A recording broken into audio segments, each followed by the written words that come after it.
근데 진심으로 객관적으로 아이한테 화를 내는지 아니에요. 화낼 때는 내고 울고 싶을 때는 우시고 분노할 땐 분노하고 막 쓰리게 단장을 막 장이 뚝뚝 끊기는 것 같아 있을 때 그런 걸 회피하면 병됩니다. 다 느끼셔야 돼요. 느끼다 보면 바닥을 치다 보면 별 흥분할 일도 아니었고 화낼 일도 아니었고 대단한 일도 아닌데 내가 좀 오버했네 라고 해서 그게 많이 경험이 쌓이다 보면 제 나이쯤 되면 이렇게 되는 거죠. 그러나 저도 지금도 헷갈리고 뭐 해요. 우리 딸내미가 제가 쓴 책에 첫 나오지만 엄마 난 왜 성인이 됐는데 이렇게 사는 게 어렵고 힘들고 막 그래서 제가 걔 손을 붙잡고 얘기를 했어요. 50이 넘어도 힘들어. 아프니까 청춘이라고 결리니까 중년이고 수시니까 노년이야. 마디마디가 안 아픈 시대가 없어. 그리고 처음 살아보는 날인데 그렇잖아요. 처음 살아보는 56세 4월인데 5월인데 이걸 제가 어떻게 알아요. 예전을 돌아갈 수도 없는 거고 서툴고 낯설고 뭐 이렇고 어려운 게 당연하다고 생각을 하는 거죠. 저는 인생은 불행이 기본 베이스고 어쩌다 피자 토핑처럼 행복한 순간이 올 때 감사한 거죠. 남편이 매일 오늘은 다이아 반지야 뭐 그게 정상입니까? 근데 정말 지지리도 막 짠들 같은 남편이 뭐 용돈 모아서 샀어 하고 뭐 하나 던져줄 때 어머 고마워 이렇게 되는 거죠. 아이도 마찬가지인 것 같고요.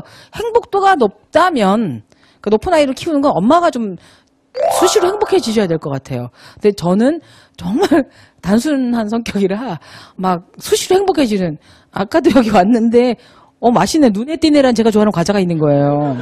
이런 과자를 마련해놓은 회사 같으면 잘해야지 뭐 그런 거 내가 이 나이에 내가 거기서 이런 과자 하나에 막 이건 아니라는 거죠. 좋으면 고마운 거고 예 늘 감사한 거 뭐 이런 거 행복한 거 뭐 아이는 언제가 힘들 때가 아니라 내가 힘들다고 느끼면 힘든 거예요. 어떻게 하겠어요. 예 그렇습니다. 절대 저는 정답은 말씀 못 드립니다. 해결책 못 드립니다만 뭐 그렇다는 겁니다. 다른 질문하실 분?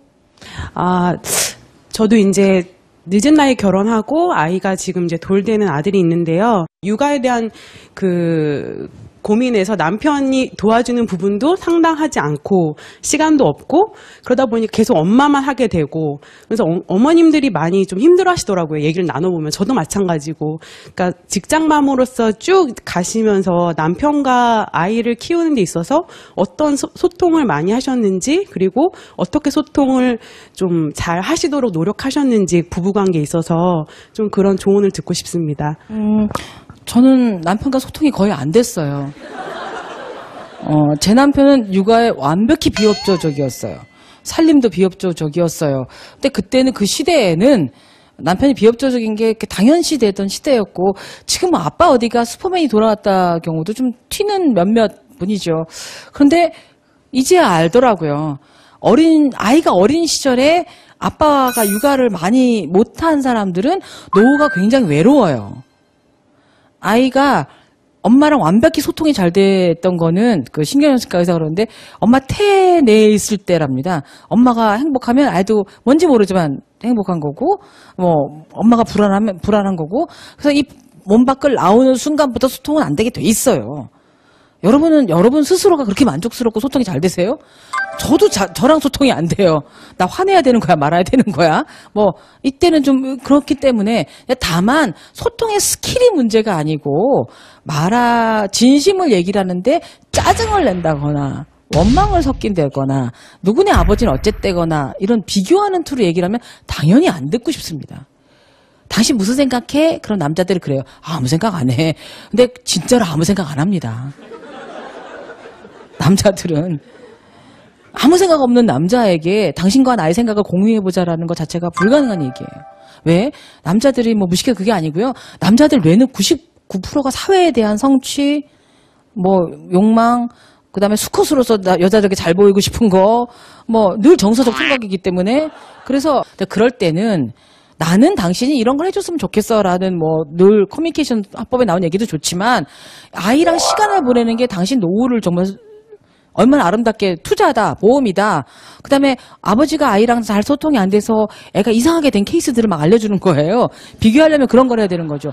강력한 신문 사건들을 스크랩에 뒀다가 예. 알지. 그 페루나들의 전통적인 게 뭐냐면 아빠가 아이가 몇 살인지 몰랐대잖아. 이러면서 막 이런 것들 장렬하게 시체로 발견되고 싶지 않으면 지금이라도 아이랑 목욕해주고 산책 가지고 하라고 뭐 이게 낫지. 그걸 뭐 여보 나라 뭐 이거는 절대 뭐 어쨌든 당신이 뭐 해주면 좋겠고 뭐 나만 왜 내가 뭐 모유수유하고 뭐하고 이거 해야 돼. 남자들 아무 개념이 없어요. 그럼 맨날 하죠. 우리 엄마, 우리 형수, 우리 누나 다 아는데 너는 왜? 뭐 완전히 가보경장 때기도 나오거든요. 그리고서 제일 중요한 건 이제 뭐 애를 잘 뭐 남편은 3시간 도와주고 나는 뭐 6시간 했다. 이런 시간 물리적 차이도 아닌 것 같아요. 적어도 아이가 아빠랑 있을 때 정말 애가 행복해한다. 봐라, 애가 얼마나 깎아대고 웃냐. 뭐 이런 것들한테 보여주고 그래서 기꺼이 동참할 수 있게 자발적으로 할 수 있게 하는 거 이게 제일 필요하다고 생각이 듭니다. 그래서 본인이 애랑 있으니까 참 기쁘구나, 좋구나, 득이 되는구나. 그리고 정말 당신 잘하는 것 같아. 뭐 닮은 것 같아. 뭐 멋져. 뭐 이런 얘기들 해주시는 것. 뭐 이런 게 제일 필요하겠죠. 그리고 아이에게도 아빠랑 있으니까 좋지? 뭐 아빠가 뭐 하니까 좋지? 뭐 이렇게 해서 아빠하고 따르게만 얘는 나보다 엄마보다 아빠를 더 좋아하는 것 같아. 뭐 이런 얘기들이 좀 들려줘야지 좋은 거지. 이성적으로 되지는 않고요. 이제 그냥 이렇게 재밌는데 너도 안 놀아볼 테야? 나만 재밌게 놔둘 거야? 와우! 뭐 이렇게 되면 뭔데? 그러고 이제 뭐야? 이러고 왔다가 슬슬 발이 적시게 되고요. 하여튼 저 만나면서 굉장히 반가웠고요. 예, 가족의 발견이란 프로그램인데 여러분들도 각자의 가족을 발견해서 정말 우리 가족이야말로 우리 가장 훌륭한 선물이자 보석이라는 걸 발견하는 시간이 얻기를 바라봅니다. 감사합니다.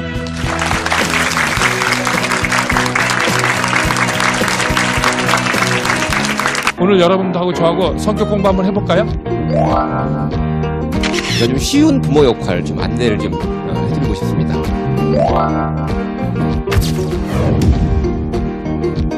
사춘기 절정이 중학교 몇 학년? 네, 그래서 그 중2병이라고 해요. 그리고 중학교 2학년 담임선생 뭐라는 줄 아세요? 난 전생에 업보가 있어서 나가자 싸우자 이기자야 안 되면 되게 해라 배째? 이런 사람들. 이 사춘기에서 아이들이 반항하고 반발하는 거는 나답게 살고자 하는 몸부림이에요. 대학 부모로 살아가는 게 쉽습니까? 어렵습니까? 밥상머리 교육이 한때 유행할 때 많은 집에 밥상을 엎었다는 얘기 아세요? 네? 정말 훌륭한 부모가 되기 위해서 우리가 관리자나 매니저가 아니라 보호자로서 파트너로서 부모 역할을 새롭게 바로잡아야 된다는 말씀을 드렸습니다.